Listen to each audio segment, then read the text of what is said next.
The moon was supposed to mean peace, but tonight it dripped red. Montana's rugged mountains cast long shadows across Moonhaven as Marcus Blackwood drove his weathered pickup through sheets of relentless rain. Lightning split the sky, illuminating the dense forest surrounding the narrow mountain road. His knuckles whitened against the steering wheel. 6 years as a special forces operator in war-torn countries hadn't prepared him for returning to the town that no longer felt like home. His grandfather's funeral had been 3 days ago. The official report claimed heart failure, but the letter Marcus had received weeks earlier told a different story. When the blood moon rises, come home. What I've protected all these years will soon fall to you. Thunder rolled across the valley as Marcus pulled into the gravel driveway of his grandfather's cabin. The porch light flickered, though no one should have been there to turn it on. Rain hammered against his jacket as he stepped from the truck, his military instincts immediately registering movement in the tree line. "Who's there?" His voice carried over the storm, but only the wind answered. Inside the cabin smelled of pine and old leather, memories preserved in every corner. Photos of 3 generations of Blackwood men lined the mantel. Marcus paused at the image of himself in uniform, his grandfather's proud hand on his shoulder at his military graduation. That was before Afghanistan, before the IED that left invisible scars, before being honorably discharged into a civilian world that had no place for his particular skill set. Marcus moved to his grandfather's study, where moonlight spilled through the window onto the antique desk. Something felt wrong. The floorboards near the bookcase had been disturbed, and the rug shifted slightly. Dropping to one knee, Marcus ran his fingers along the edge until he felt the hidden latch. Inside the compartment lay a leather-bound journal, its cover emblazoned with a silver wolf's head. As Marcus reached for it, a sound from outside froze him in place. Footsteps on the porch, too heavy to be the wind. Silently, he moved to the wall, years of combat training taking over. The door burst open and 3 figures entered.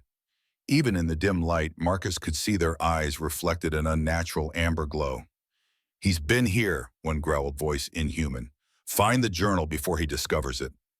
Marcus slipped the journal into his jacket, calculating his odds. 3 against 1. Unknown capabilities. Limited escape routes. He'd faced worse. A floorboard creaked beneath his boot, and all 3 heads snapped in his direction. "Human!" One snarled, lips pulling back to reveal elongated canines. Marcus didn't wait. He hurled a chair through the window and dove after it, glass shattering around him as he rolled onto the wet ground. The creatures were fast, impossibly so, but the storm provided cover as he sprinted toward the tree line. Branches whipped his face as he ran the journal heavy against his chest. Behind him, howls pierced the night. Not wolves, something worse. After 20 minutes of evasive maneuvering through the forest, Marcus found himself at the edge of the northern property line. Before him stood a small cabin light glowing from its windows. Without better options, he staggered toward it, blood from a gash on his forearm mingling with the rain. His vision blurred as he reached the porch steps. The howls were closer now. With his remaining strength, Marcus pounded on the door. "Please," he gasped as it swung open. In the doorway stood a woman with copper hair and eyes like winter storms. Diana Silverwood. Marcus had never met her, but everyone in town had been talking about the mysterious woman who had moved into the old Reynolds place 3 weeks ago. Their eyes met, and something electric passed between them. In that moment, the clouds parted, revealing a moon so red it seemed to bleed into the night sky. "They're coming," Marcus managed before collapsing forward. Diana caught him with surprising strength. "Who's coming?" "The ones with amber eyes." Recognition flashed across her face as she pulled him inside, bolting the door behind them. "What have you done to anger the pact?" Marcus clutched the journal tighter. "What are you talking about?" Diana's expression hardened as she guided him to a chair. "You ran through Silver Ridge territory on the night of the blood moon, carrying what I suspected is Silver Ridge property." "This was my grandfather's," Marcus countered, wincing as she examined his wounded arm. Joseph Blackwood. The name visibly shocked her. The peacekeeper. Before Marcus could respond, something massive crashed against the door. Diana moved with fluid grace, pulling a silver pendant from beneath her blouse. "If you are truly Joseph's grandson, then we have much to discuss," she said, eyes never leaving the door. "But first we need to survive the night." The windows rattled as shapes moved around the cabin. Diana pressed the pendant into Marcus's palm. "Hold this. They won't cross silver on a blood moon night." Marcus studied her face, realizing she was far too calm for someone facing what sounded like wolves the size of bears. You know what they are? It wasn't a question, but Diana answered anyway. Yes, just as your grandfather did. She nodded toward the journal. That contains everything you need to understand why they're hunting you. Another crash against the door, harder this time. Wood splintered near the hinges. They shouldn't be this aggressive, Diana muttered, retrieving a box from beneath the floorboards.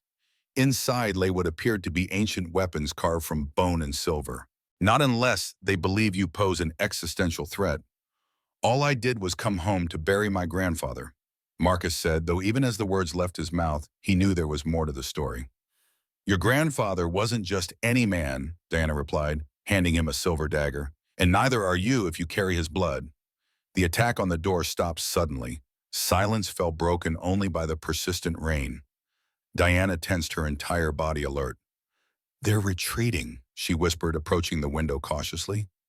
Something called them back. Marcus joined her, peering into the darkness. The tree line was empty now, but he could feel eyes watching from somewhere in the shadows. I need answers, he said, turning to face her. Starting with who you really are and why my grandfather had a hidden journal about silver wolves. Diana regarded him for a long moment, as if weighing how much to reveal. I am Diana Silverwood of Silver Ridge, she finally said, an edge of formality in her tone. I was sent here as a peace emissary after the war between our kinds. Our kinds, Marcus repeated, though part of him already knew the answer, impossible as it seemed. Humans and wolf kind, she confirmed. Your grandfather was the last human peacekeeper, the bridge between our worlds. The storm outside intensified, lightning, casting harsh shadows across Diana's face, revealing something ancient and wild in her eyes. This cabin sits on the boundary, she continued, neither fully in Moonhaven nor in Silver Ridge territory. Neutral ground according to the treaty your grandfather helped forge 30 years ago. Marcus stared at the journal in his hands, his world tilting on its axis. You're telling me my grandfather, the town historian everyone respected, was secretly mediating peace with? He struggled with the word werewolves. We prefer wolf kind, Diana corrected, her expression softening slightly. And yes, Joseph Blackwood was respected by both sides precisely because he understood that peace benefits everyone. The pendant in Marcus's hand grew warm, pulsing with a faint silver light. Diana's eyes widened. It recognizes you, she whispered. The Peacekeeper's medallion acknowledges your bloodline. Marcus closed his fingers around it, feeling a strange resonance like a tuning fork struck against his soul. This is insane. More insane than what chased you through the woods tonight, Diana challenged. You saw their eyes. You heard them. Deep down, you know I'm telling the truth.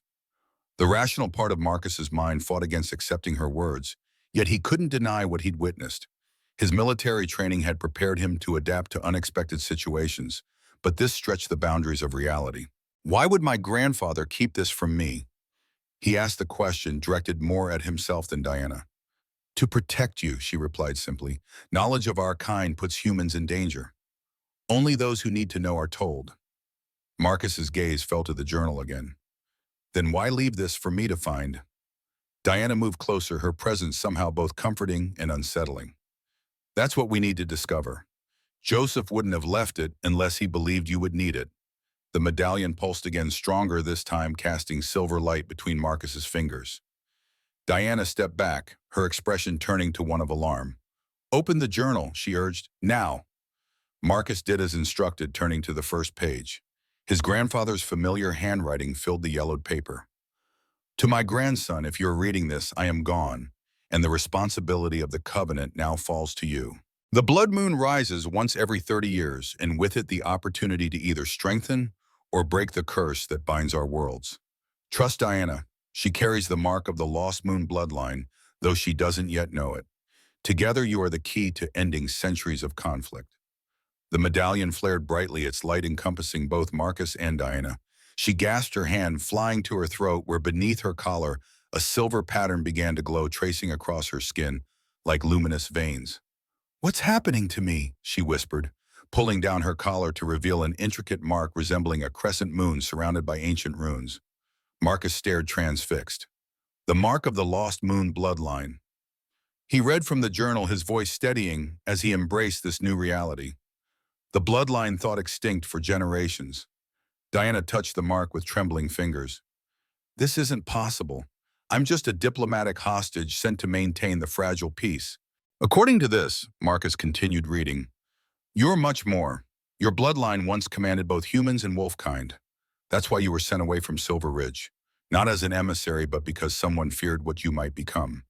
The cabin walls seemed to close in as the implications settled over them. Outside, the howling returned more distant, but no less threatening. We need to go into town, Marcus decided, sliding the journal into his jacket. My grandfather's closest friend is the mayor. If anyone else knows about this, it would be him. Diana shook her head. The wolfkind will be watching the roads. We'd never make it.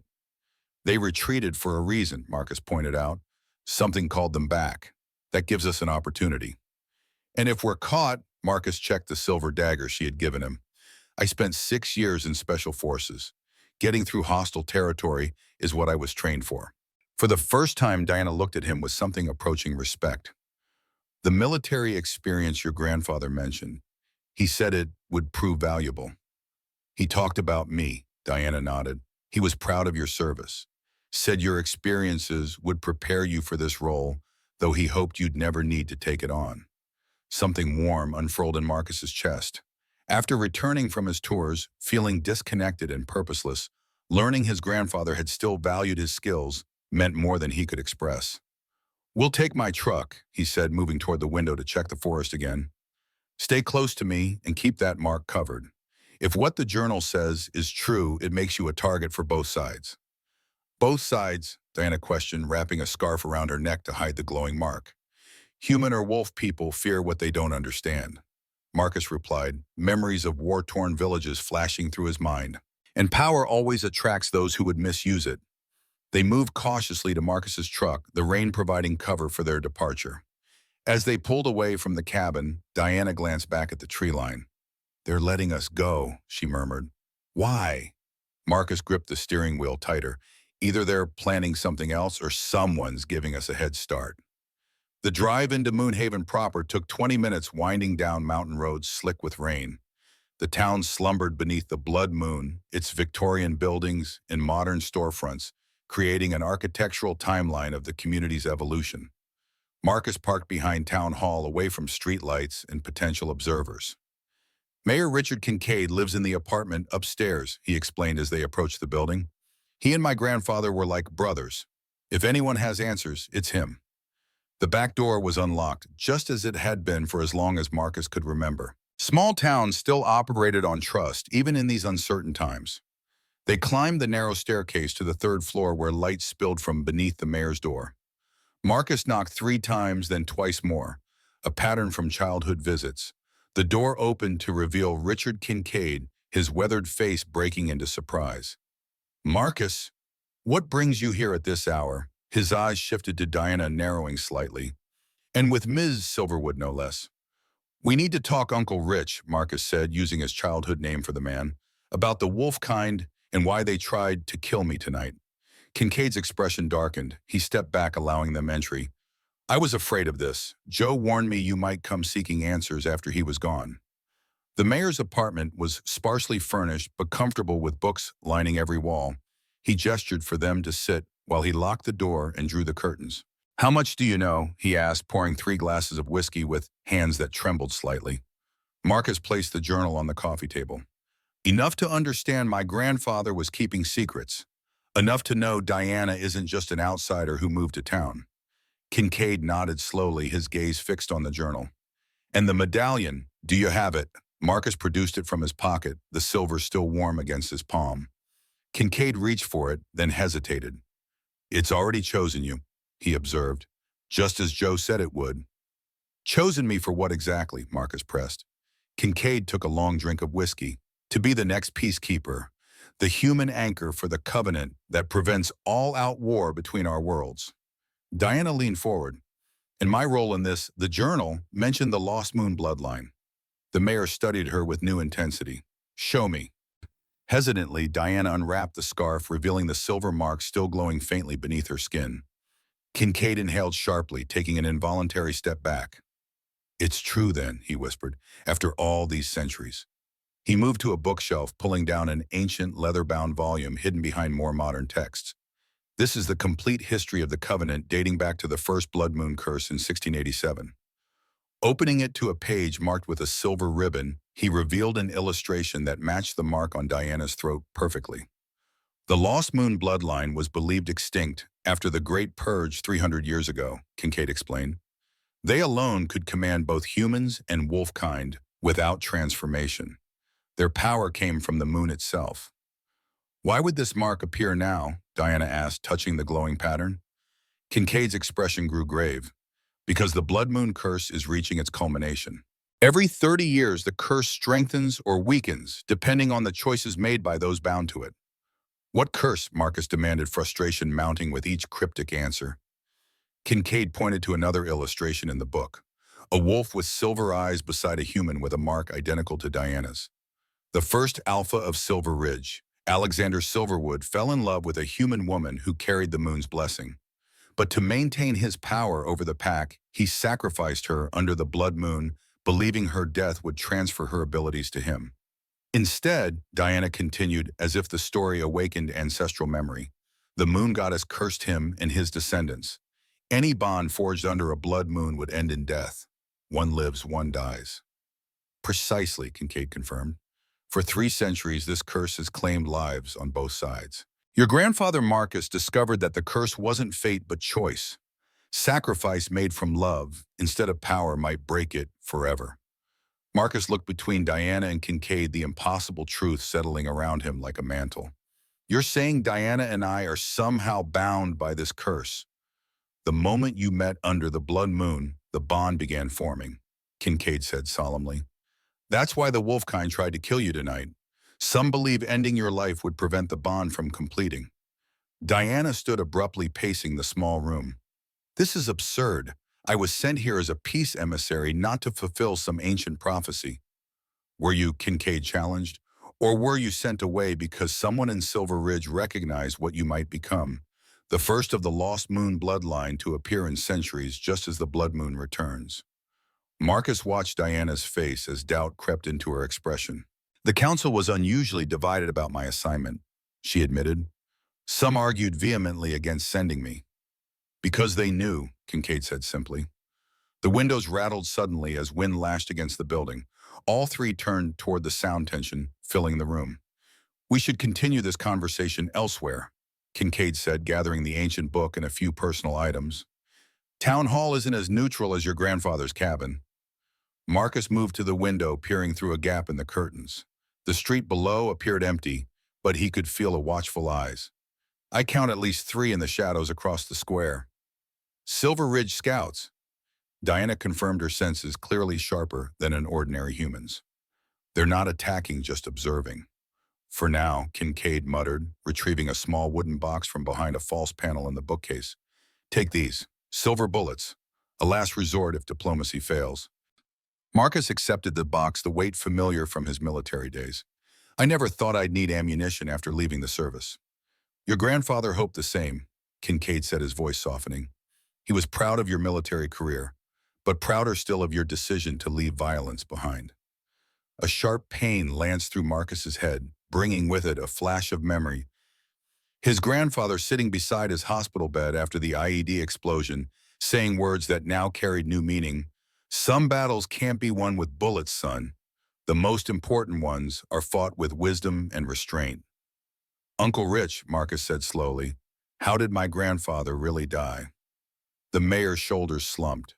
Heart failure is what the death certificate says. And the truth? Kincaid met his gaze directly. He sacrificed himself to buy time. The blood moon curse was strengthening, and someone from Silver Ridge discovered Diana's true nature. Joe used old magic to suppress the curse temporarily, knowing it would cost his life force. He died for me, Diana whispered, horror washing over her features. A stranger. For the peace he spent decades building, Kincaid corrected gently. And because he believed you and Marcus together could end the curse permanently. A crash from downstairs interrupted them, the sound of the back door being forced open. Kincaid moved quickly, ushering them toward a hidden stairwell concealed behind another bookcase. This leads to the old tunnel system beneath the town, he explained. pressing the ancient book into Marcus's hands. Your grandfather mapped the entire network. Head east toward the old church ruins. Logan will find you there. Logan, Marcus questioned. The Alpha of Silver Ridge. Diana supplied surprise evident in her voice. You know him. Another ally in maintaining the peace, Kincaid confirmed as footsteps pounded up the main staircase. Now go, I'll delay them. They'll kill you, Marcus protested. Kincaid smiled sadly. I'm dying anyway, my boy. Cancer. Few months at most. Let this old man make his last stand count for something. Marcus recognized the resolve in the older man's eyes, the same look he'd seen in soldiers making decisions from which there was no return. He clasped Kincaid's shoulder, words failing him. Go, Kincaid urged. Become what your grandfather believed you could be. As Marcus and Diana disappeared into the hidden passage, Kincaid closed the bookcase behind them, sealing their escape route.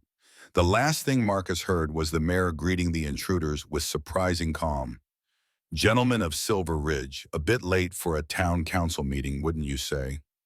The tunnel was damp and narrow, forcing them to proceed single file. Marcus led with the medallion, which emitted enough silver light to illuminate the path. They traveled in tense silence for nearly 15 minutes before Diana spoke. Your grandfather and the mayor, they weren't just maintaining peace, were they? They were preparing for this moment. Marcus nodded, pieces falling into place. My entire life I thought Grandpa was just the town historian. Turns out he was protecting everyone from a supernatural war. And now that responsibility falls to you? Diana observed, studying his profile in the dim light. How does a special forces veteran feel about mediating peace with werewolves? Despite everything, Marcus found himself smiling wryly. Oddly enough, not the strangest assignment I've had. I find that hard to believe. Afghanistan 2019, Marcus replied. I was tasked with escorting a tribal elder through Taliban territory because he claimed to know where an ancient artifact was hidden. Turned out the artifact was his granddaughter, who possessed perfect recall of Soviet-era minefield maps. Diana's expression softened. You protected her. My team got her and her grandfather safely to Kabul, Marcus confirmed. Some called it a waste of military resources. My commanding officer called it the most important humanitarian mission of the year. They reached a junction where 3 tunnels converged. Marcus consulted his grandfather's journal, where detailed maps had been meticulously drawn. This way, he said, pointing to the right passage. It should lead directly beneath the church ruins. As they proceeded, Diana touched his arm. You miss it, don't you, having purpose? The observation struck closer to home than Marcus cared to admit. Since his discharge, he'd drifted from security consulting jobs to wilderness guide work, nothing filling the void left by leaving the structured purpose of military service. I miss knowing my skills were needed, he admitted. Civilian life has little use for someone trained primarily to operate in hostile environments. Diana studied him thoughtfully. Perhaps until now. The tunnel widened as they approached their destination. Moonlight filtered through cracks in the stone ceiling, indicating they were beneath the ruined church. Marcus doused the medallion's light, relying instead on natural illumination as they climbed stone steps emerging inside what had once been the church sanctuary. The ruins stood on a hill overlooking both Moonhaven and the forests of Silver Ridge. Stone walls, half crumbled, created a natural amphitheater open to the night sky. The blood moon hung directly overhead, bathing everything in crimson light. Logan should be here, Diana whispered, scanning their surroundings. He's never late for an appointed meeting. Perhaps I wanted to observe you first, came a deep voice from the shadows. A tall figure stepped into the moonlight, a man in his early 50s with silver-streaked black hair and piercing gray eyes. He moved with the fluid grace of an apex predator, power contained within a human form. Logan, Diana acknowledged with a formal nod. I didn't expect to see you on this side of the border. The older man's gaze shifted to Marcus, assessing him with centuries of instinct. Joseph's grandson. You have his eyes. Marcus stood straight at military bearing, taking over. You knew my grandfather. I respected him, Logan corrected. Few humans earn that distinction. The Alpha circled them slowly, nostrils flaring slightly as he caught Diana's scent. His eyes widened marginally when they fixed on her throat, though the mark was once again hidden beneath her scarf. So it's true, he murmured. The lost moon blood flows in your veins. Diana tensed. You knew. I suspected, Logan admitted, which is why I agreed when the council voted to send you away as peace emissary. Better here under Joseph's protection than in Silver Ridge where certain factions would eliminate any threat to the established order.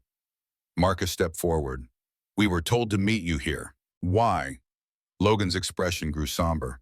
Because your grandfather's death has accelerated events beyond what any of us anticipated.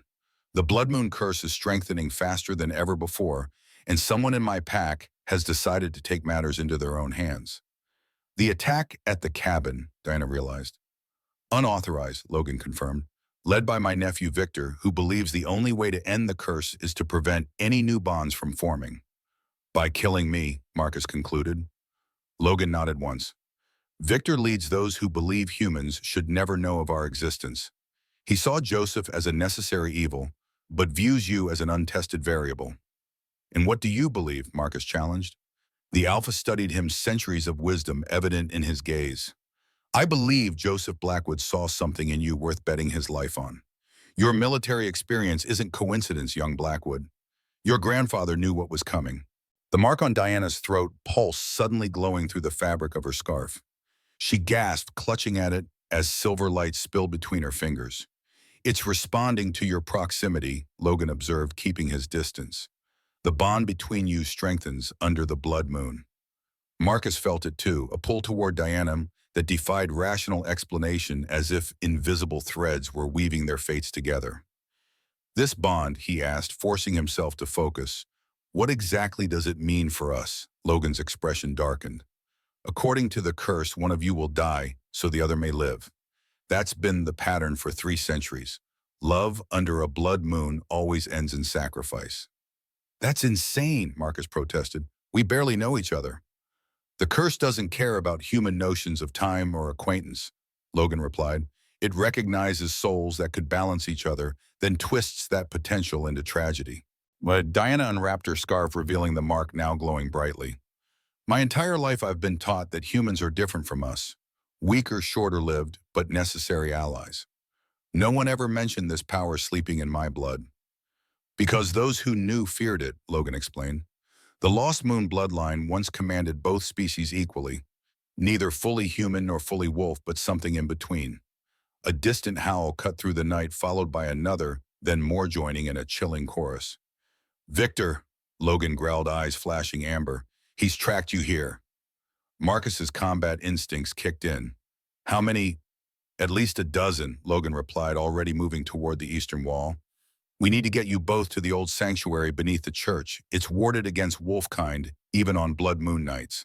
Diana caught Logan's arm. You're helping us against your own pack.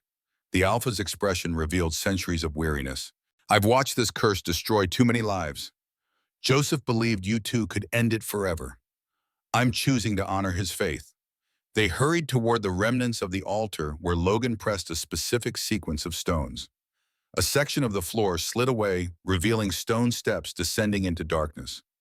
The sanctuary was built by the Lost Moon bloodline centuries ago, Logan explained as they descended. No wolf can enter without permission from one who carries the mark. The howls grew closer as the stone door closed above them. Marcus ignited the medallion's light once more, revealing an underground chamber lined with silver runes and ancient symbols. At its center stood an altar carved from a single massive crystal, its surface etched with the same mark Diana bore. Place your hand upon it, Logan instructed Diana. It needs to recognize you. Hesitantly, Diana approached the crystal altar. As her fingers touched its surface, the entire chamber illuminated with silver light. The runes on the walls began to pulse in rhythm with the mark on her throat. It acknowledges the bloodline, Logan whispered, awe evident in his voice. The crystal surface rippled beneath Diana's palm, and an image appeared within its depths. A woman with Diana's features, wearing ancient ceremonial robes, standing between wolves and humans gathered in harmony. The first mediator, Logan explained, before the curse, before the division between our kinds. Marcus approached, cautiously drawn by something he couldn't name. What happened to her? Logan's voice dropped lower. Alexander Silverwood happened. He loved her, but he loved power more. On the night of the blood moon, he sacrificed her, believing her powers would transfer to him and his descendants. Instead, the moon goddess cursed him. Diana continued, the knowledge seemingly flowing into her from the crystal. Any bond formed beneath a blood moon would end as his did, in death and betrayal. Above them, claws scratched against stone as Victor's wolves searched for the hidden entrance. Marcus looked to Logan questioningly. They cannot enter, the Alpha reassured him, but they can lay siege until you emerge. Marcus consulted his grandfather's journal again, turning to pages he hadn't yet read. There must be another way out. Grandpa wouldn't create a sanctuary with only one exit. Logan nodded. Joseph was always thorough. Check the eastern wall. Marcus moved to the indicated area, running his hands over the ancient stonework until he felt a slight depression. When he pressed it, a small compartment opened, revealing an old iron key. The tunnel key, Logan confirmed. It will grant you access to passages even I don't know, escape routes Joseph created for emergencies. Diana stepped away from the altar, the glow subsiding slightly. Why was I never told a boss any of my own heritage? This power's politics, Logan replied simply. After the last blood moon 30 years ago, both sides agreed some knowledge was too dangerous to preserve. Records were destroyed, histories rewritten. Only a few elders remembered the truth. Marcus examined the key, its design oddly familiar. This matches the lock in my grandfather's fishing cabin, the one by Silver Lake. Logan's eyes widened slightly. Then Joseph prepared more thoroughly than I realized. Silver Lake sits directly on the border between territories, neutral ground by ancient treaty. Diana joined them, her expression resolute despite the chaos unfolding around them. I need to understand what this mark truly means, and why it appeared now with him. She nodded toward Marcus. The journal might explain, Marcus suggested, turning more pages. He stopped suddenly, his breath catching. Listen to this. The curse perpetuates because those affected believe in its power. But what if the choice was not between who lives and who dies, but whether sacrifice must mean death at all? Diana's blood carries the answer, but Marcus's experience holds the key. My experience? Marcus looked up confused. What experience could possibly help break a supernatural curse? Logan's expression changed, understanding dawning. Your military service, the decisions you made in war. Joseph often spoke of how you chose mercy when others would have chosen vengeance. Marcus remembered a particular mission in a remote village, how his team had captured an enemy fighter who had information they desperately needed.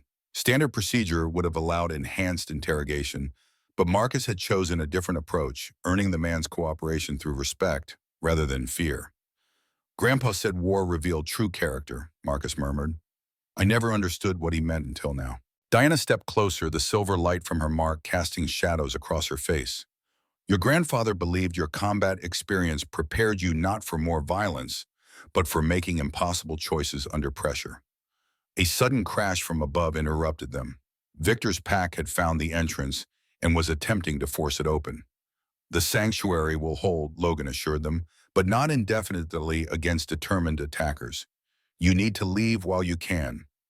Marcus identified a small keyhole partially hidden behind a tapestry on the far wall. This must be where the key fits. As he inserted it, the wall silently slid open, revealing a narrow passageway illuminated by strange glowing fungi along the walls. Logan clasped Marcus's shoulder firmly. Find the truth at Silver Lake. Complete what Joseph started. You're not coming with us? Diana asked, surprised. The Alpha shook his head. I must confront Victor before this escalates further. As Alpha, I can challenge his authority and protect the pack from his reckless actions. Diana embraced the older wolf briefly. Be careful. Victor won't yield easily. Neither did his father before him, Logan replied with grim humor. Go now. The blood moon wanes in 3 days. By then you must either break the curse or prepare for its consequences. As Marcus and Diana entered the hidden tunnel, Logan called out one final piece of advice. Trust what Joseph saw in you, Marcus. Your military experience wasn't coincidence. It was preparation for this moment. The wall closed behind them, sealing their path forward. In the phosphorescent light, Diana turned to Marcus, her expression determined despite the fear evident in her eyes. I've spent my life believing I was nothing more than a diplomatic pawn, she said quietly.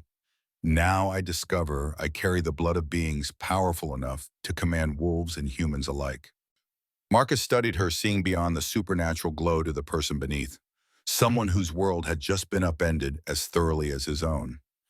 "And I spent years feeling useless after leaving the military," he replied. "Turns out my grandfather was preparing me for something far beyond what I imagined." "Do you believe we can break this curse?" Diana asked. "Or are we just pawns in a game centuries old?" Marcus thought of his grandfather's wisdom, the missions he'd completed against impossible odds, and the strange connection forming between himself and this woman he barely knew. "I believe my grandfather wouldn't have set us on this path without hope," he answered finally. "And I've survived enough seemingly hopeless situations to know sometimes the only way forward is through." The medallion glowed brighter in response to his words, illuminating their path ahead, a path leading away from everything familiar and toward a destiny neither had chosen but both must face. Behind them, wolves howled as Victor's pack broke into the sanctuary, finding it empty. The hunt was just beginning, but for the first time since returning home, Marcus felt a sense of purpose flooding through him. This was a mission unlike any other, with stakes higher than he'd ever faced. But as Diana walked beside him, her mark glowing in harmony with his medallion, he realized his grandfather had been right all along. Some battles couldn't be won with bullets, only with wisdom, sacrifice, and the courage to choose a different path than those who came before.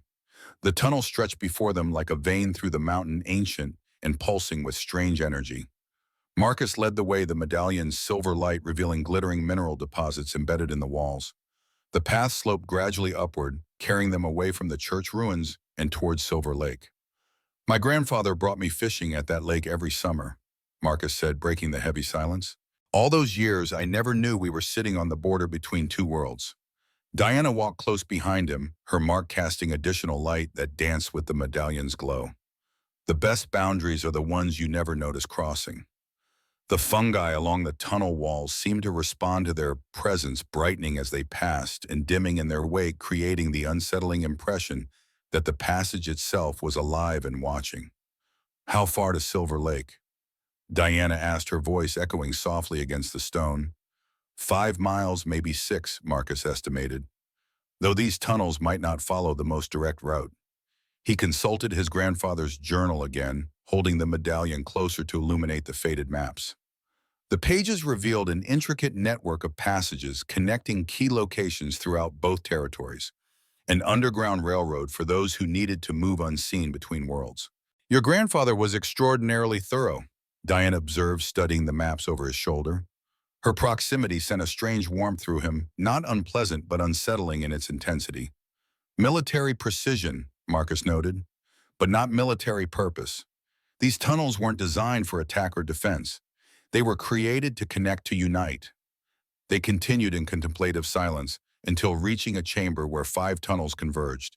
Ancient symbols carved into the central stone floor formed a perfect circle, each tunnel entrance marked with a different rune. "This is the crossroads," Diana whispered, recognition flickering in her eyes. "I've heard stories about this place. It's mentioned in our oldest legends, but most believed it was merely symbolic." Marcus knelt beside one of the runes, running his fingers along the deeply carved lines. "What does the legend say?" "That the 5 paths represent the 5 original pacts before they united under a single alpha. Each led to a sacred site where pack members could commune with the moon spirit." She moved to the center of the circle where a 6th symbol was carved, a crescent moon surrounded by stars. "This symbol represents the mediator, the one who stands at the center and maintains balance." As Diana's foot touched the central symbol, her mark flared brilliantly, bathing the chamber in silver light. The runes on the floor responded, illuminating one by one until all 6 symbols pulsed in synchronization with her heartbeat. Marcus felt the medallion grow hot against his palm, vibrating in harmony with the activated runes. "It recognizes you." Diana looked down at the glowing symbols, wonder and apprehension warring in her expression. "Not just me. Us." The mediator was never meant to stand alone. The rune indicating the path towards Silver Lake brightened more intensely than the others, a silent directive they couldn't ignore. They followed this tunnel as it gradually widened, the ceiling rising until they walked through a passage that could have accommodated a small vehicle. "The air is changing," Diana noted, lifting her face slightly. "I can smell pine and water. We must be getting closer to the surface." Marcus nodded, his own senses picking up the subtle shift. Years in the field had honed his awareness of environmental changes. There's a breeze, too, slight but consistent. The tunnel ended at what appeared to be a solid rock wall. Marcus examined it carefully before locating a small keyhole partially concealed by mineral deposits. The iron key from the sanctuary fit perfectly, though it turned with resistance as if unused for decades. Stone grated against stone as a section of the wall swung inward, revealing the interior of a small boathouse. Moonlight filtered through cracks in the weathered wooden walls, casting striped patterns across the dusty floor. An old rowboat hung from the ceiling rafters and fishing equipment lined the walls, the perfect cover for a secret entrance. "We made it," Marcus whispered, helping Diana step over the threshold. They cautiously exited the boathouse into the cool night air. Silver Lake spread before them, its surface perfectly still, reflecting the blood moon like a mirror. On the far shore, the lights of Moonhaven twinkled, while dense forest marked the Silver Ridge territory behind them. The fishing cabin stood 50 yards away, its silhouette familiar and comforting to Marcus. No lights shone from its windows, and no vehicles were visible, signs that they had arrived undetected. "The boundary runs directly through the lake," Diana said, pointing to where the water narrowed at its center. "Human territory to the west, wolfkind to the east." Marcus led the way to the cabin, alert for any signs of pursuit. The door was locked, but he retrieved the spare key from inside a hollow tree stump, another childhood memory that now carried new significance. Inside the cabin was exactly as Marcus remembered, a single room with a stone fireplace kitchenette and two bunks built into the wall. Fishing trophies and photographs adorned the log walls, creating an atmosphere of rustic comfort. "My grandfather's sanctuary," Marcus said softly, running his hand along the back of a well-worn armchair. "We spent every summer here until I enlisted." Diana moved to the photographs on the mantel, studying them intently. "He documented everything, didn't he? But disguised it so no one would notice." Marcus joined her, seeing the images through new eyes. What had appeared to be simple fishing photos now revealed subtle patterns, each taken at specific boundary locations, often with particular people. In several, his grandfather stood beside Mayor Kincaid, and a man Marcus now recognized as a younger Logan. 3 decades of maintaining the peace hidden in plain sight, Marcus murmured. Diana picked up a photograph from the end of the row. Marcus in his military uniform at graduation, his grandfather's hand on his shoulder. "He was preparing you for this role your entire life." "Not my entire life," Marcus corrected, taking the photograph from her. "This was taken after I'd already chosen the military.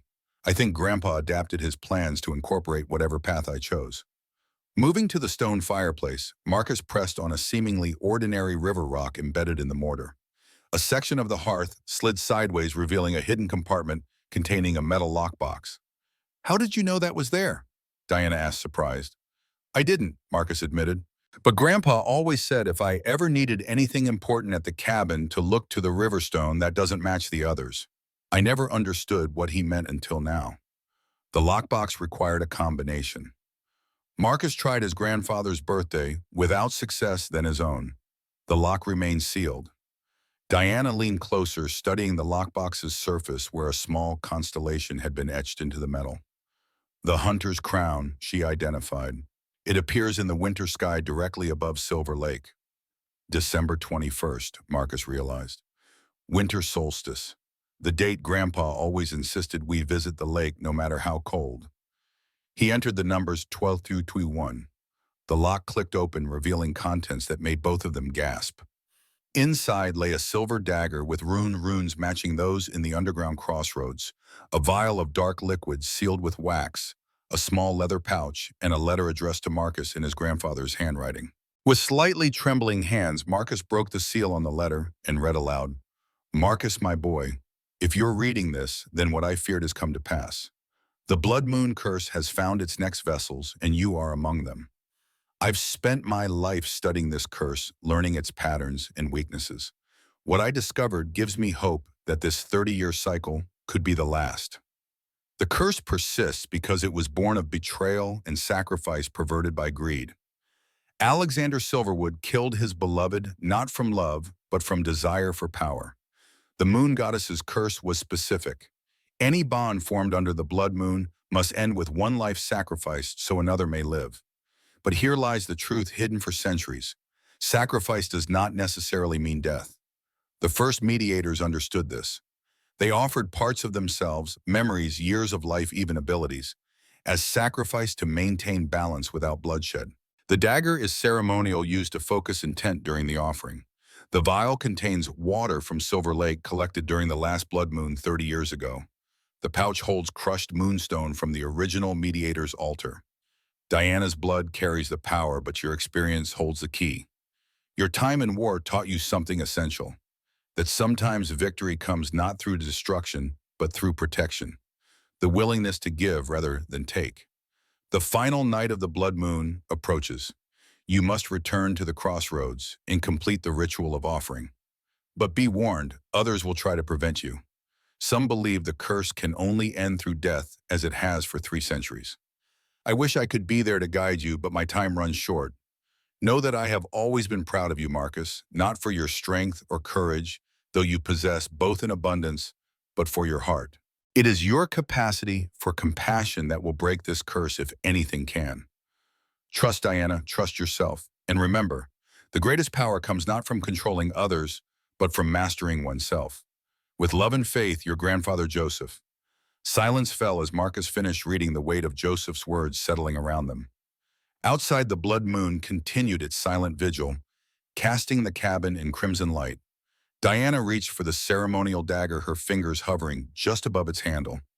"May I?" Marcus nodded, and she lifted it carefully, examining the runes etched along the silver blade. These inscriptions speak of balance in offering. She translated, her finger tracing the ancient symbols. Not violence or dominance. A tool for healing, not harm, Marcus observed, remembering battlefield medics who carried similar implements. Instruments that could wound or heal, depending on intent. Diana returned the dagger to the lockbox and faced Marcus directly. "Your grandfather believed we could break this curse. Do you?" It was the most direct question she had asked him since they met, cutting through pretense to the heart of their situation. Marcus considered his answer carefully, weighing his military pragmatism against the impossible events of the past 24 hours. "I believe my grandfather was the wisest man I ever knew," he finally said. "If he thought this possible, then yes, I believe it too." The mark on Diana's throat pulsed in response to his words, its glow intensifying momentarily.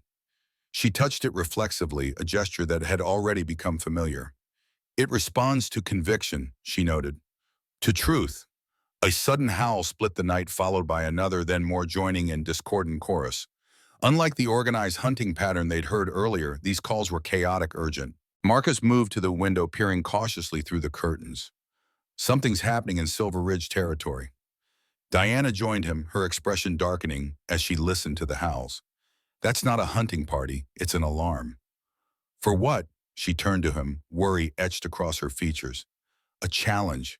Someone is challenging Logan for alpha status." "Victor," Marcus concluded grimly. "Can Logan defeat him?" Diana's hesitation answered before her words. "Logan is wise and experienced, but Victor is younger, stronger, and has likely been planning this for some time." "What happens if Victor becomes alpha?" "War," she replied simply. "He believes the only way to end the curse is to eliminate all possibility of human-wolf bonds, starting with us." Marcus gathered the items from the lockbox, securing them in his jacket pockets. "Then we need to complete this ritual before Victor gets his way." "The crossroads," Diana agreed, "but we can't return the way we came. Victor will have wolves guarding the tunnel entrance by now." Marcus considered their options, military training automatically assessing terrain and tactical advantages. "The lake. Grandpa kept a boat under the dock. If we cross to the Moonhaven side, we can approach the church ruins from the west where the forest provides cover." Diana nodded, already moving toward the door. "Victor won't expect us to enter human territory willingly. It might give us the advantage of surprise." They slipped out of the cabin and made their way to the small dock extending into the lake. Beneath it, partially submerged, lay an aluminum rowboat secured with a padlock chain. Marcus located the key inside a fake rock near the dock's edge. Another childhood memory serving a new purpose. As they pushed the boat into the water, a chorus of triumphant howls echoed across the lake, sending birds scattering from the trees in panic. Diana froze, her face paling in the moonlight. "Logan has fallen," she whispered. "Victor is alpha now." "How can you tell?" The cadence of the howls, she explained, climbing into the boat. It's the song of succession. Silver Ridge has a new leader. Marcus pushed them away from the dock, settling onto the rowing bench. Each pull of the oars sent them further into the lake, the boundary between territories invisible beneath the dark water. The blood moon reflected perfectly on the lake's surface, creating the illusion they were rowing through a sky filled with two crimson orbs. If Victor succeeded so quickly, Logan might be dead. Marcus observed grimly as they reached the center of the lake. Diana shook her head. The succession song wasn't followed by the death dirge. Logan lives, but he's no longer alpha. Victor will keep him alive to maintain legitimacy with the elders who respected Logan's leadership. Small mercies, Marcus muttered, continuing to row steadily. They were halfway across when Diana suddenly tensed her gaze fixed on the eastern shore. Movement, multiple figures entering the water. Marcus didn't turn but increased his pace muscles, burning with the effort. Can they catch us before we reach the western shore? Not as humans, Diana said. But if they shift forms, the implications hung between them as Marcus rowed harder, each stroke bringing them closer to the relative safety of Moonhaven territory. Behind them, splashing sounds confirmed Diana's warning. Wolves entering the water in pursuit. They're shifting. Diana confirmed, her night vision superior to his. 4 of them. Victor leads. Marcus calculated distances and speeds, the same mental math he'd performed countless times during the extractions in hostile territory. We won't make it to shore before they reach us. Diana's expression hardened with resolve. Then I'll buy us time. Before Marcus could object, she stood carefully in the rocking boat facing their pursuers. The mark on her throat blazed brilliantly as she raised her hands toward the swimming wolves. By the blood of the lost moon, I command you to halt, she called, her voice carrying across the water with unexpected authority. To Marcus's astonishment, the pursuing wolves stopped treading water as if struck by an invisible barrier. Victor, distinguishable by his larger size and silver-streaked fur, snarled in defiance, but could not advance further. How long can you hold them? Marcus asked, not slowing his pace. Diana's arms trembled with effort. Not long. The mark's power is still new to me. Unfocused. Marcus redoubled his efforts, driving the boat forward until finally the hull scraped against the pebbled shore of the Moonhaven side. He leapt out, pulling the boat fully onto land, then helped Diana step ashore. The moment her concentration broke, angry howls erupted from the center of the lake as the wolves regained their mobility. They won't be delayed for long, Diana warned as they dragged the boat into the cover of shoreline bushes. Victor will be furious that I managed to stop him even temporarily. How did you do that? Marcus asked as they began moving through the trees toward town. The Lost Moon bloodline was said to command both species, Diana explained, breathing heavily from the exertion. I didn't know if it would actually work. It was instinct more than knowledge. They navigated through the forest, skirting Moonhaven, staying within the tree line to avoid being spotted. The church ruins stood on the far side of town, requiring them to circle widely to approach from the west. As they reached the edge of the forest nearest Main Street, Marcus held up his hand, signaling Diana to stop. Vehicles with flashing lights were parked outside the town hall, and uniformed officers moved purposefully around the building. Police, Marcus whispered. Something's happened. From their vantage point, they could see officers bringing out a body bag on a stretcher. A small crowd had gathered despite the late hour, murmuring among themselves as the scene unfolded. Mayor Kincaid. Diana realized sorrow evident in her voice. He gave his life to protect our escape. Marcus felt a wave of grief for the man who had been like an uncle to him. Victor's wolves made it look like a break-in gone wrong. We should move, Diana urged gently. His sacrifice will be in vain if we're caught now. They continued their circuitous route toward the church ruins, traveling through backyards and alleyways to avoid detection.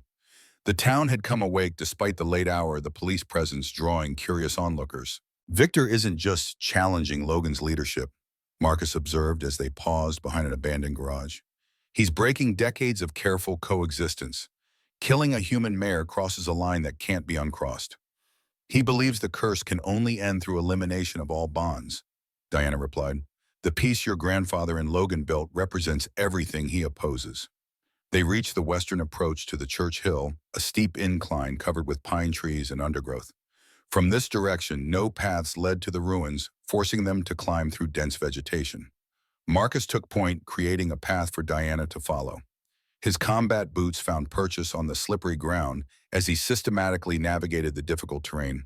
Behind him, Diana moved with surprising grace for someone unused to such conditions. "You adapt quickly," he noted during a brief rest. "Wolfkind aren't as comfortable in human form as we pretend to be," she admitted. "Our instincts remain, even when we appear human." As they neared the hilltop, Marcus suddenly dropped to a crouch, signaling Diana to do the same. Voices carried from the ruins above. Human voices, not wolf howls. "Local police," he whispered after listening for a moment. "They're searching the area around the church, probably connected to the mayor's death." Diana's expression fell. "We can't reach the sanctuary entrance with police present." Marcus considered their options, falling back on tactical assessment. "There must be another way in. My grandfather's map showed multiple access points." He consulted the journal again, searching for alternatives. "Here," he finally said, pointing to a faded notation. "The old well on the north side. It connected to the water system for the church. There's an access tunnel that links to the main sanctuary." They circled carefully to the northern side of the hill, staying low and using the undergrowth for cover. The ruined well stood apart from the main church structure, its stone circle crumbling with age and partially hidden by overgrown vines. Marcus cleared debris from around the well, revealing iron rungs embedded in the stone wall, descending into darkness. "I'll go first," he said, testing the nearest rung to ensure it would hold his weight. "Be careful," Diana urged. "That iron is at least a century old." Marcus descended slowly, each rung creaking ominously under his weight. The medallion provided light as he climbed deeper into the earth, revealing moss-covered stones and the distant glint of water below. When he reached the bottom, he found himself standing on a narrow stone ledge beside a pool of clear water. A low tunnel extended from the ledge, its entrance partially submerged. "We'll have to wade," he called up softly. "The tunnel entrance is underwater." Diana joined him moments later, her eyes adjusting quickly to the dim light. "The water connects to Silver Lake underground. That's why it's so clear." They entered the tunnel, cold water rising to their waists as they waded forward. The medallion's light reflected off the surface, creating dancing patterns on the stone ceiling above. After 30 yards, the tunnel floor began to slope upward, and they emerged into a dry passageway that gradually widened. "We're beneath the church now," Marcus confirmed, consulting the journal's maps. "The sanctuary should be directly above us." They located a narrow spiral staircase carved into the rock, its steps worn smooth by centuries of use. Climbing carefully, they emerged through a hidden door built into the floor of the sanctuary, the same room they had fled hours earlier. The crystal altar still dominated the chamber, though now it pulsed with faint light, even without Diana's touch. The runes along the walls glowed softly, responding to their presence. "Victor's wolves breached this room," Diana observed, noting claw marks on the walls and door. "But they couldn't damage the altar or the runes. Those are protected by older magic." Marcus approached the altar, placing the ceremonial items from the lockbox upon its surface: the dagger, the vial of lake water, and the pouch of crushed moonstone. "According to Grandpa's letter, we need to perform the ritual at the crossroads," he said. "But Victor will have guards at every known entrance." Diana touched the crystal altar, causing it to flare with silver light. Within its depths, an image formed. The crossroads chamber they had passed through earlier, now occupied by 4 wolves standing guard at each tunnel entrance. "He's expecting us to try reaching the crossroads," Diana confirmed, "but perhaps not through the original path." She closed her eyes, keeping her hand on the crystal.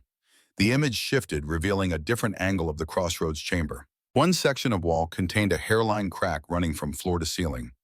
"There," she said, opening her eyes. "A hidden passage not on any map. It connects directly to this sanctuary." "How did you know to look for it?" Diana appeared surprised by her own knowledge. "I didn't. It was as if the altar showed me what I needed to see." They searched the sanctuary walls until finding a section that matched the image in the crystal. When Diana pressed her palm against it, the mark on her throat flaring, the wall silently receded, revealing a narrow passage barely wide enough for one person. "The bloodline remembers what the mind forgets." Diana murmured a phrase that seemed to come from somewhere beyond her conscious thought. They entered the hidden passage, moving single file through its confines. Unlike the main tunnels with their phosphorescent fungi, this passage was utterly dark, save for the light from the medallion and Diana's mark. The air felt ancient, undisturbed for perhaps centuries. "This wasn't built by my grandfather," Marcus observed, running his hand along the smooth stone walls. This is much older. From the time before the curse, Diana agreed, when the mediator could freely travel between all territories. The passage gradually descended, taking them deeper beneath the mountain than any of the other tunnels. The air grew colder, heavy with mineral scents and the distant sound of rushing water. After what seemed like hours but was likely only 40 minutes, they reached the end of the passage. A solid stone door blocked their way, marked with the same crescent moon symbol Diana bore on her throat. How do we open it? Marcus wondered aloud, finding no handle or mechanism. Diana stepped forward instinctively, placing her palm against the carved moon. With truth, she said, the words coming unbidden. The mediator opens the way with honesty of purpose. Her mark glowed brilliantly, the light spreading to illuminate the carved symbol. Stone grated against stone as the door slowly swung inward, revealing not the crossroads chamber they expected, but a different space entirely. Before them stretched an immense cavern, its ceiling lost in darkness high above. At its center stood a perfect replica of the crystal altar from the sanctuary, but 3 times larger. Surrounding it, 7 stone chairs formed a circle, each carved with different animal symbols: wolf, bear, eagle, mountain lion, fox, raven, and stag. The council chamber, Diana breathed recognition and awe mingling in her voice. The place where the original pacts met with human tribal leaders before the curse. I thought it was just a legend. The chamber awakened at their presence, crystal formations in the walls beginning to glow with soft blue light. As they stepped further inside, the door closed silently behind them, the sound echoing through the vast space. Now we're trapped, Marcus observed, glancing back at the sealed entrance. No, Diana corrected, moving toward the crystal altar. Now we're where we need to be. She placed her hand on the altar, and the entire chamber illuminated, revealing intricate mosaics covering the floor. Scenes depicting humans and wolves working together, hunting, building, celebrating. The story of cooperation before betrayal changed everything. This is the true crossroads, Diana realized. Not the tunnel junction we passed through, but this chamber where all paths once converged in harmony. Marcus joined her at the altar, placing his grandfather's ceremonial items upon its surface. Will the ritual still work here? It will work better, Diana said with certainty. This is where the original bond was formed between Alexander and the first mediator before he betrayed her. This is where the curse began. The blood moon's influence penetrated even this deep underground, its energy palpable as a faint crimson glow suffused the chamber. Diana removed the wax seal from the vial of lake water, while Marcus opened the pouch of crushed moonstone. What exactly does this ritual require? Marcus asked the soldier in him, needing to understand the mission parameters. Diana studied the runes on the dagger's blade, her fingers tracing their patterns.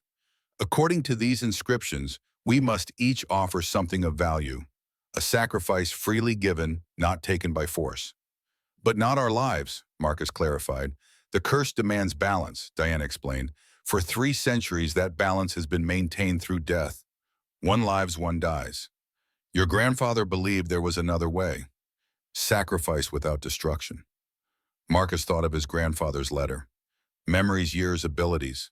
Parts of ourselves we're willing to give up. Diana nodded, pouring the 30-year-old lake water onto the altar surface. It didn't spill over the edges but pooled in the center, forming a perfect mirror that reflected the chamber around them. The water holds the memory of the last blood moon, she explained. It creates continuity between cycles. Next, she sprinkled the crushed moonstone in a circle around the pooled water. The silver dust glittered as it settled, forming patterns that matched the mark on her throat. And now, Marcus asked, feeling the energy in the chamber intensifying. Diana picked up the ceremonial dagger, its silver blade catching the light from the crystal formations. Now we each decide what we're willing to sacrifice to break the curse. The simplicity and complexity of the moment struck Marcus simultaneously. His military career had prepared him for physical sacrifice, risking his life for his team, his country, his mission. But this required a different kind of offering, something more personal than blood or breath. What are you willing to give? He asked Diana, watching as she considered the dagger in her hand. She met his gaze, her eyes reflecting the crystalline light around them. My isolation, she finally said. My separateness. For generations, my bloodline has lived hidden even from itself, afraid of its own power. I'm willing to sacrifice the safety of anonymity to become what I was born to be.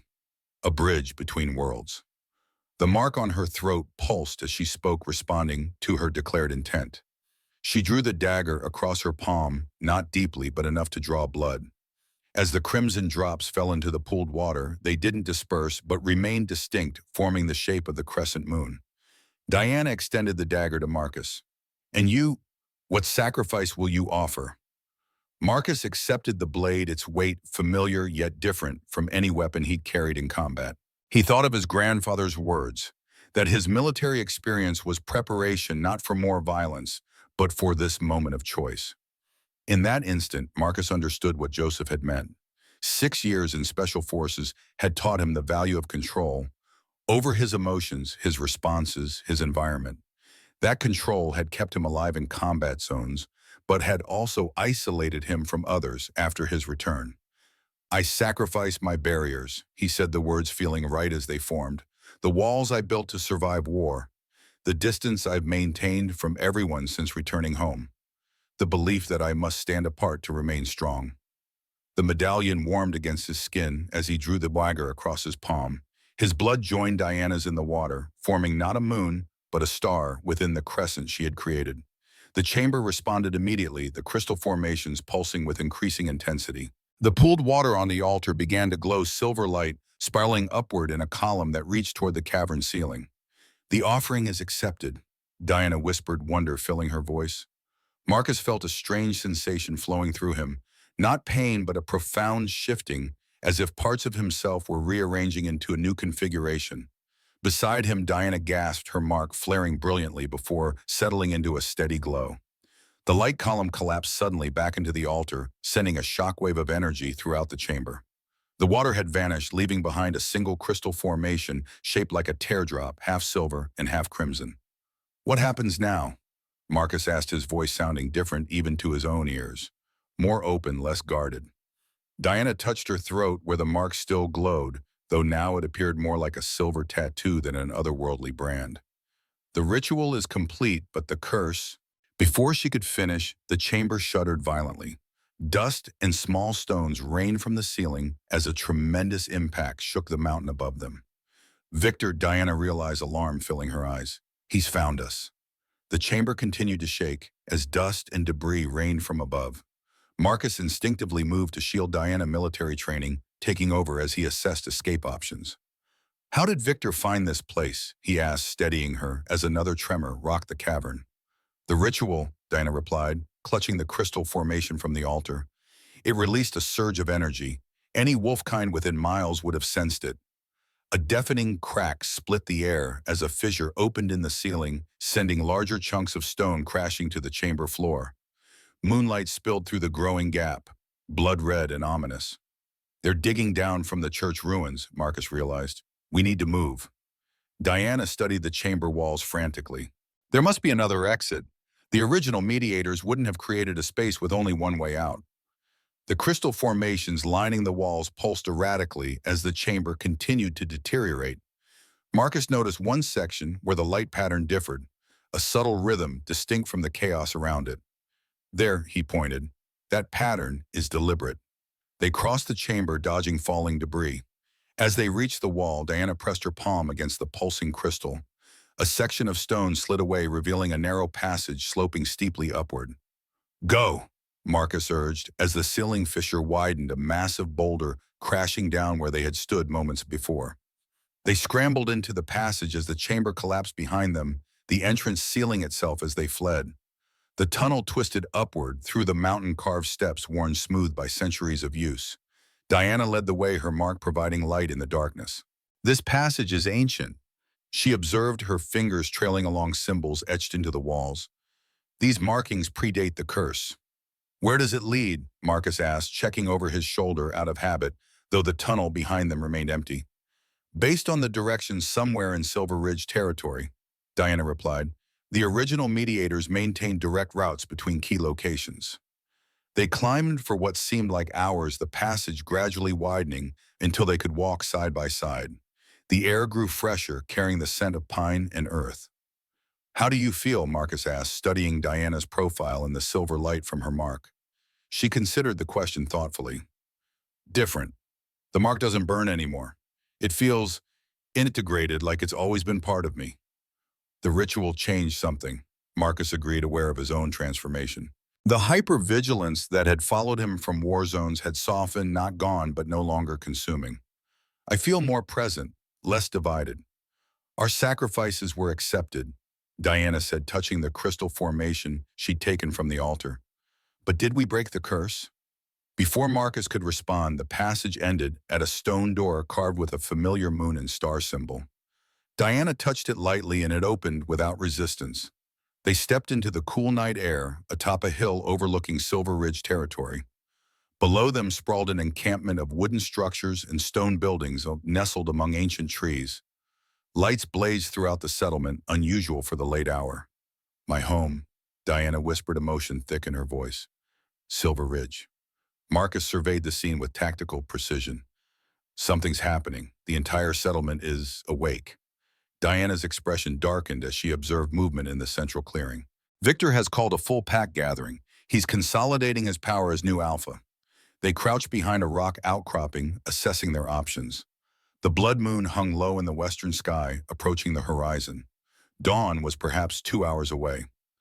The curse requires resolution before the blood moon sets, Diana said, her voice urgent. Once it disappears, we'll have to wait 30 more years for another chance.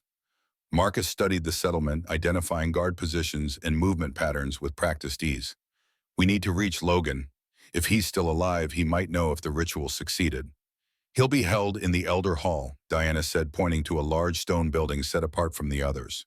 It's where challenged leaders are kept until their fate is decided. Marcus considered their approach options, weighing risk against time constraints. The settlement is too alert for a direct approach. We need a diversion. His gaze fell on the ceremonial dagger still in Diana's hand, its silver blade catching the moonlight. An idea formed, dangerous but potentially effective. Your mark, he said thoughtfully. When you commanded the wolves in the lake, they couldn't resist. Could you do that again, but on a larger scale? Diana looked uncertain. Possibly, but it would reveal our position immediately. That's the point, Marcus explained. You create a diversion that draws attention to the northern edge of the settlement. Meanwhile, I circle around to free Logan from the south. Split up, Diana questioned, concern evident. Is that wise? Marcus touched the medallion at his throat. The ritual connected us in ways we don't fully understand yet. I can feel you now, even when we're not together. Diana nodded slowly, recognizing the truth in his words. I feel it too, like an invisible thread binding us. Use that connection, Marcus urged. I'll get to Logan while you keep Victor and his loyalists distracted. They refined the plan, Marcus providing tactical guidance from his military experience, while Diana offered crucial information about Silver Ridge's layout and customs. As they prepared to separate, Diana caught his hand. Be careful, she said softly. Victor won't hesitate to kill you if he gets the chance. Marcus squeezed her hand gently. Some battles can't be won with direct force. My grandfather taught me that. They descended the hill separately, Diana moving toward the northern edge of the settlement, while Marcus circled wide to approach from the south. The undergrowth provided cover as he moved silently through territory that would have been hostile even without the current upheaval. When Diana reached her position, Marcus sensed her gathering power. The connection between them hummed with energy as she prepared to reveal herself. 30 seconds later, a brilliant silver light erupted from the northern ridge, illuminating the entire settlement. Diana stood atop a boulder, her mark blazing like a beacon. Her voice carried with supernatural clarity across the valley. People of Silver Ridge, I return bearing the blood of the lost moon. The effect was immediate and dramatic. Wolves throughout the settlement froze, many involuntarily shifting to human form at the command in her voice. From his position, Marcus watched Victor emerge from the central meeting hall, fury evident even at a distance. With the settlement's attention fixed northward, Marcus slipped between buildings toward the Elder Hall. 2 guards remained at its entrance, apparently resistant to Diana's display. Marcus retrieved silver dust from the pouch at his belt, remnants of the moonstone used in the ritual. Circling behind the building, he scattered the dust across the ground near a side entrance, then deliberately stepped on a dry branch. The sharp crack drew the guards' attention. When they investigated, the silver dust immediately weakened them, causing visible discomfort. Marcus emerged from the shadows, the medallion glowing at his throat. "Sleep," he commanded, drawing on the same power he'd felt Diana use. To his surprise, the guards collapsed immediately, unconscious but unharmed. Inside the Elder Hall, Marcus found Logan bound to a stone chair with silver chains, the same metal that weakened Wolfkind now used as a prison. The former Alpha looked battered but defiant, his eyes widening at Marcus's appearance. "Joseph's grandson," he acknowledged weakly. "You've changed." "The ritual," Marcus explained, working to release the silver chains. "Diana and I completed it in the ancient chamber beneath the mountain." Logan studied him intently. "The chamber of convergence. It wasn't destroyed in the Great Purge after all." "It's gone now," Marcus said, freeing the last restraint. "Victor's wolves collapsed it, trying to reach us." Logan stood unsteadily, strength returning as the silver chains fell away. "The blood moon sets soon. Did the ritual succeed? Is the curse broken?" "We don't know," Marcus admitted. "We each made our sacrifices, but there was no clear sign of success or failure." A commotion outside drew their attention. Through the window, they could see Victor confronting Diana at the northern edge of the settlement. Dozens of wolves flanked him, though many seemed confused, caught between loyalty to their new alpha and the irresistible authority in Diana's voice. "We need to reach them," Logan said urgently. "Victor won't hesitate to attack if he believes the curse remains." They exited through the side door, moving quickly through shadow and moonlight toward the confrontation. As they approached, Marcus could hear Victor's rage-filled accusations. "You abandoned your people," Victor shouted, keeping his distance from Diana's silver light. "You hide among humans while claiming the power of our ancestors." Diana stood unwavering, her voice calm but commanding. "I was sent away by a council that feared what I might become. Now I return to fulfill my purpose, not to rule but to heal." Victor laughed bitterly. "There is no healing the curse, only ending it permanently by severing all bonds between our kinds." "You're wrong," Diana countered. "The ritual has already been completed, the offering accepted." "Then where is your human?" Victor demanded. "The curse demands one life for another. If you live, he must die." "Or perhaps the curse itself has died," came Logan's voice as he and Marcus emerged from the shadows. Victor spun shock evident as he faced his former alpha and the man he tried to eliminate. "Impossible, the curse cannot be broken." "Cannot," Marcus challenged, stepping forward. The medallion at his throat pulsed in rhythm with Diana's mark. "Or simply has not been until now." Victor's eyes darted between them, calculating. 3 centuries of evidence say otherwise. One lives, one dies. That is the pattern. "Patterns exist to be broken," Logan said, his quiet authority drawing attention from the gathered wolves. "Joseph Blackwood discovered the truth, that sacrifice need not mean death." Victor snarled, features sharpening as he struggled to maintain human form. Pretty words from a deposed alpha and a human interloper. "Test it yourself," Marcus suggested, moving to stand beside Diana. "The blood moon sets within the hour. If the curse remains, strike us down. If we've succeeded, your violence will only confirm your unfitness to lead." The challenge hung in the air, bold and dangerous. Victor's eyes narrowed as he assessed the risk. Around them, the pack watched silently, waiting to see which path their new alpha would choose. "You speak of sacrifice without death," Victor finally said. "Prove it. What did you sacrifice that could possibly equal a life?" Diana stepped forward, her mark glowing steadily. "I sacrificed isolation, the separation that has kept my bloodline hidden and fragmented for centuries. I accepted the responsibility of connection. And I," Marcus added, "sacrificed the walls I built during war, the barriers that protected me but also imprisoned me." Victor scoffed. "Meaningless gestures. The curse demands blood." "No," Logan interjected, understanding dawning in his eyes. "The curse was born of betrayal. Alexander killed his beloved, not from love, but from greed for power. The goddess didn't curse love itself, but the perversion of love for selfish gain." The blood moon touched the western mountains, its light dimming as it began to set. Victor sensed his opportunity fading and made his choice, lunging toward Marcus with inhuman speed, claws extended for a killing blow.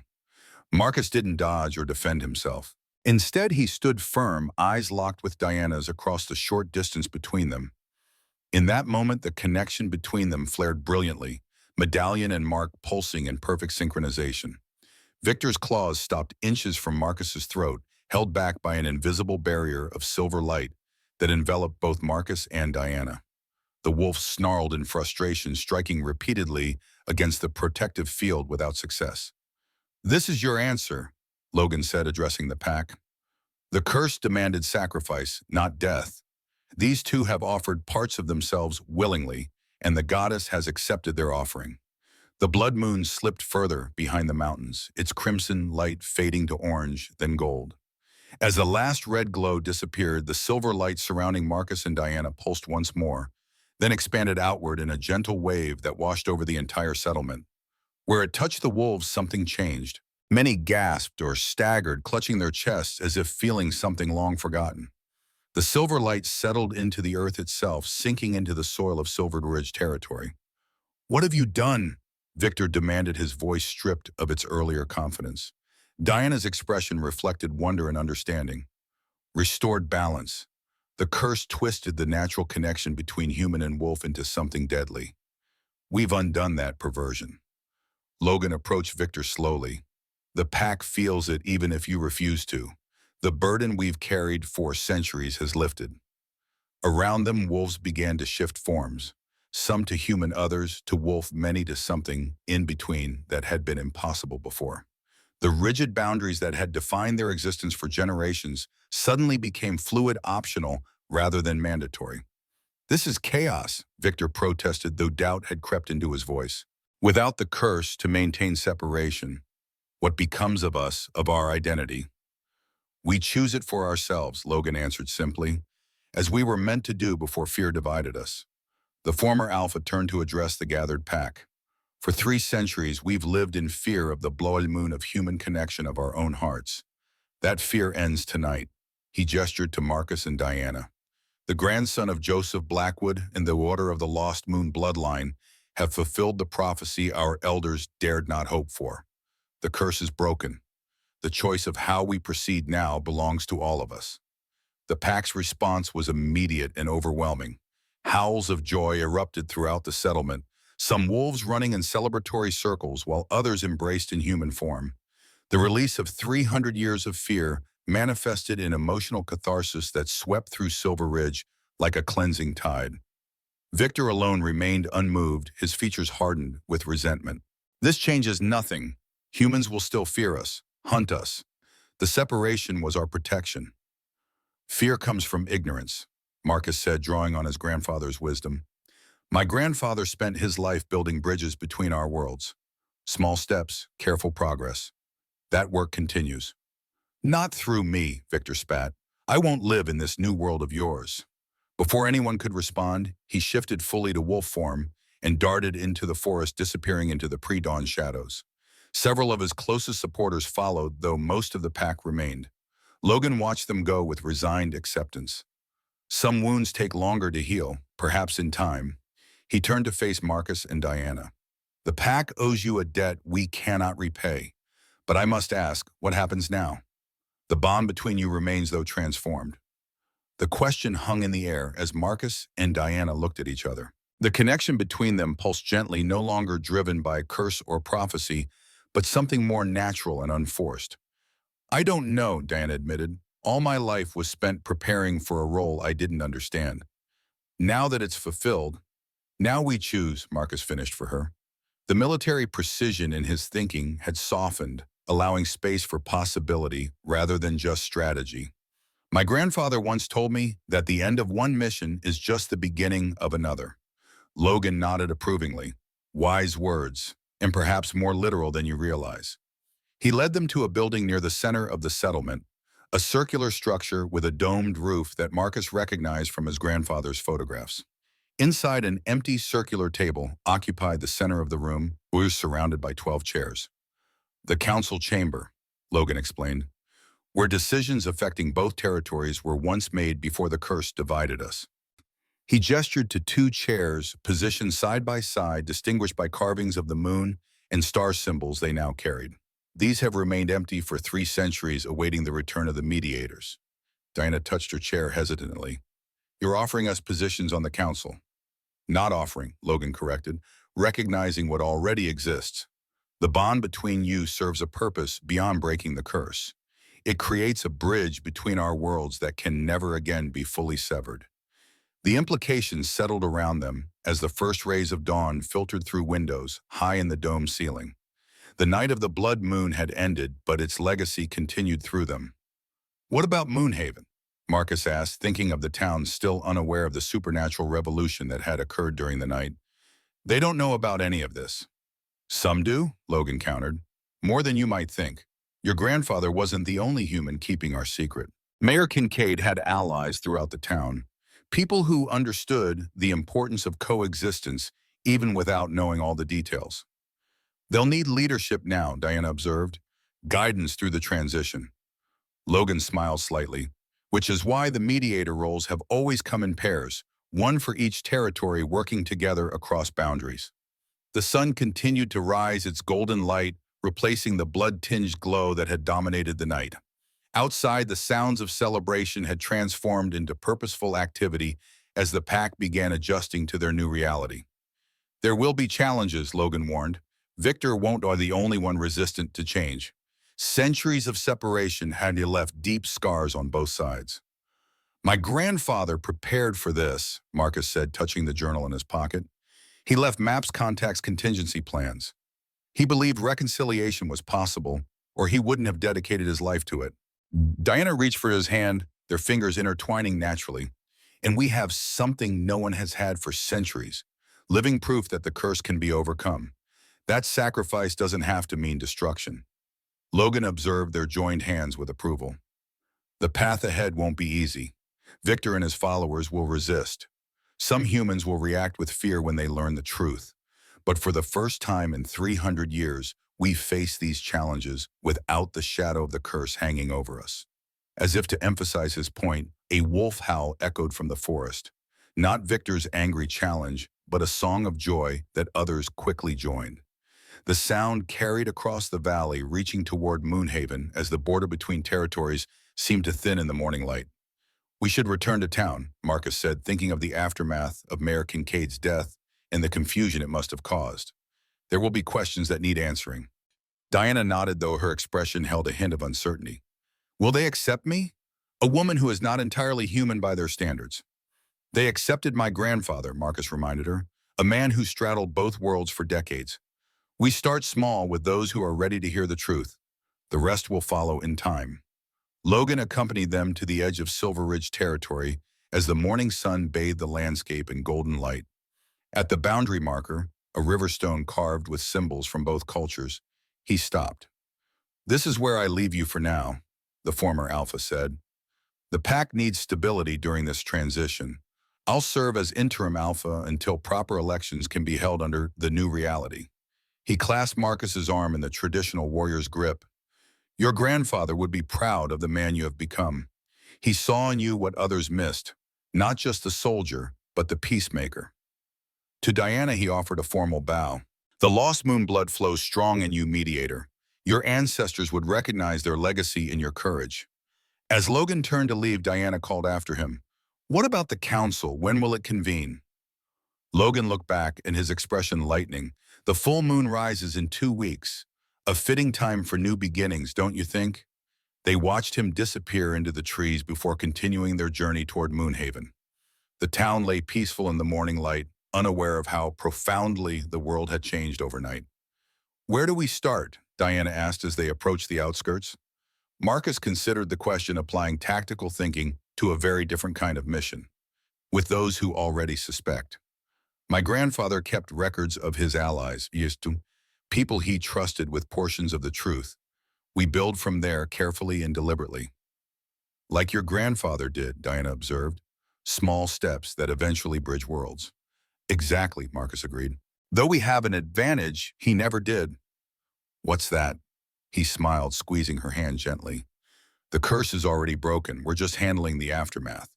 They paused at the crest of the hill overlooking Moonhaven. In the clear morning light, the town appeared serene, its streets beginning to fill with early risers starting their day, none of them yet aware that the boundary between human and wolf had fundamentally changed overnight. They'll be afraid at first, Diana predicted, her heightened senses detecting the normal rhythms of human life below. Some will, Marcus acknowledged. Fear of the unknown is natural, but so is curiosity and hope. He turned to face her fully, the medallion at his throat gleaming in the sunlight. My grandfather used to say that bridges aren't built in a day. They're constructed one stone at a time with patience and persistence. Wise man, your grandfather, Diana said, her mark now a silvery scar that caught the light when she moved. He also said that nothing worth doing is ever easy. Marcus added, his expression turning more serious. The work ahead of us will be challenging.